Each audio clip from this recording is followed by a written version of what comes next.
Sebelum melanjutkan, jangan lupa subscribe dulu, terima kasih. Bab 195 sedikit tergerak. Ketika penguasa neraka mendengar suaranya, ia segera menoleh untuk melihat. Ketika ia melihatnya tergelincir di atas batu-batu di bawah kakinya, ia melompat maju ke sisi kolam, dan maju untuk menangkapnya hampir secara naluriah. Namun, saat orang itu jatuh ke pelukannya, dia tiba-tiba terkejut dan membeku. Sosok mungil seorang wanita muda menghantam lengannya, tubuh lembut itu menempel di dadanya yang kokoh dan kencang. Aroma harum samar rempah-rempah yang hanya dimiliki wanita itu tercium ke hidungnya, menimbulkan riak kecil di hatinya. Sepasang tangan putih bersih itu mencengkeram erat kerah kemejanya di hadapannya, wajah mungilnya terkubur di dadanya. Dia hanya bisa melihat rambut hitam legamnya yang halus dan mewah dan orang kecil di pelukannya lalu mengangkat kepalanya dengan kaget, matanya bertemu dengan tatapan tajamnya yang tertunduk. Dalam jarak sedekat itu, keempat mata mereka saling bertemu, emosi yang tak bernama kemudian menyebar di dalam hatinya. Dan situasi itu terlihat di mata bayangan satu yang berdiri tak jauh darinya, berubah menjadi dua insan yang saling menatap dengan mesra, membuat hatinya merasa amat bingung. Benarkah? Dua pria besar di sana. Meskipun pemuda itu bertubuh mungil, tetapi tetap saja sulit untuk mengabaikan fakta bahwa dia masih laki-laki.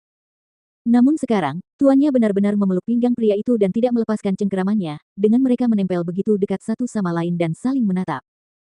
Adegan itu membuat Sado Wan secara naluriah melihat sekeliling, berpikir bahwa dia seharusnya tidak membiarkan siapapun menyaksikan ini. Jika tidak, reputasi cemerlang tuannya sepanjang hidupnya akan hancur total. Namun, Feng Jiu tertegun saat menatap penguasa neraka yang melingkarkan lengannya di pinggangnya, pikirannya kosong dari semua perasaan yang berantakan dan tak bernama itu. Satu-satunya yang ada di pikirannya saat itu adalah, dia adalah seorang pria saat itu. Apakah pantas bagi penguasa neraka untuk memeluk seorang pria seperti ini? Ditatap dengan tatapan yang sangat tajam seperti ini, dia tak dapat menahan perasaan merinding dan bulu kuduk meremang di sekujur tubuhnya saat dia bergegas mundur. Maaf, saya hanya terpeleset sebentar.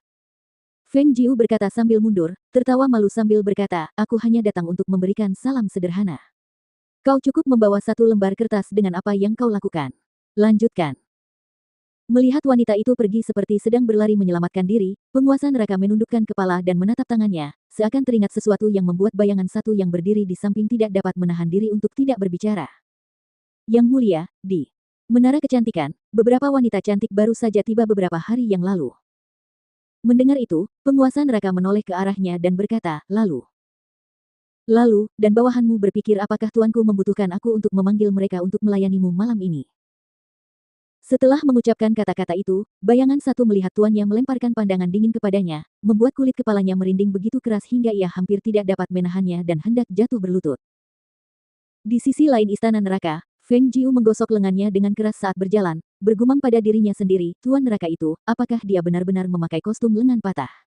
Bahkan jika dia memakainya, dia tidak akan benar-benar mengarahkan pandangannya padaku, bukan?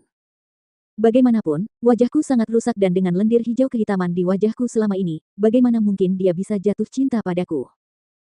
Dia tidak mungkin melakukannya, dia tidak akan melakukannya. Aku mungkin terlalu memikirkannya.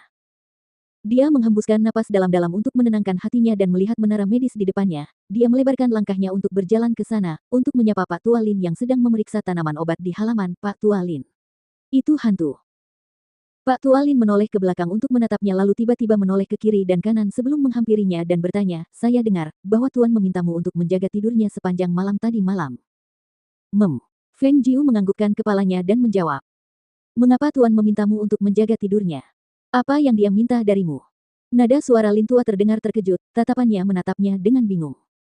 Mendengar perkataan itu dan kemudian melihat sikap usil Pak Tua Lin, mulut Feng Jiu berkedut.